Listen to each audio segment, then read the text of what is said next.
ঈদের আনন্দ যেন থামছেই না। এই যে চারিদিকে এত এত মানুষ, এত মানুষের আনাগোনা, ঈদ উৎসবে মেতে ওঠা সবকিছু মিলে কিন্তু সময়টা একদিকে যেমন খুবই আনন্দের কাটছে, আবার সেই আনন্দর মুহূর্তগুলো থাকতে থাকতে যখন আবার দেখি দুঃখের সেই সংবাদগুলো টিভিতে, যখন সেই দুঃসংবাদগুলো আসে তখন কিন্তু খুবই খারাপ লাগে। যাই হোক, আমরা গাজীপুর ঈদ না করলেও গাজীপুরের আত্মীয় স্বজন পরিবার সদস্য নিয়ে যখন আমরা ঈদ করি তখন তো একটু আলাদা বাড়তি আনন্দ থাকবে। আসসালামু আলাইকুম, আশা করি সবাই ভালো আছেন। আলহামদুলিল্লাহ, আমিও আপনাদের দোয়ায় ভালো আছি। এবার আমরা ঢাকায় ঈদ করেছি, আর গাজীপুর থেকে আসা পরিবারের সদস্য সবাই মিলে যখন একসাথে ঈদের কোনো উৎসবে বা কোথাও ঘুরতে যাওয়া হয় তখন কিন্তু খুবই ভালো লাগা কাজ করে।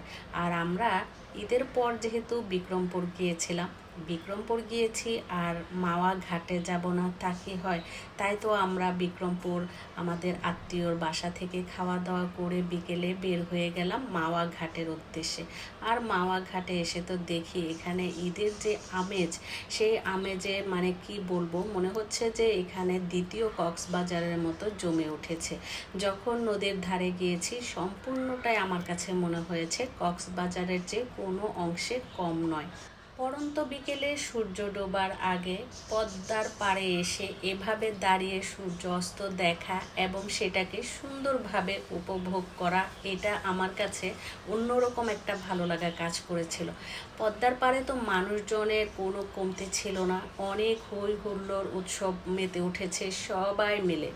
তাই আমরাও সবাই মিলে ভাবছি সূর্য ডোবার আগে যে পদ্মার পাড়ে পানির কাছে পানি ছুঁয়ে দেখে তারপর আসব। আর যেই ভাবা সেই কাজ, আমরা চলে যাচ্ছিলাম। অনেকেই চলে আসছিল, আবার অনেকেই যাচ্ছে। এই আসা যাওয়ার মাঝে সেখানকার পরিবেশটা কি যে ভালো লেগেছিল বলে শেষ করার মতো না। এই যে পরিবেশটা দেখে মনে হচ্ছে না যে আমরা কক্সবাজারে আছি।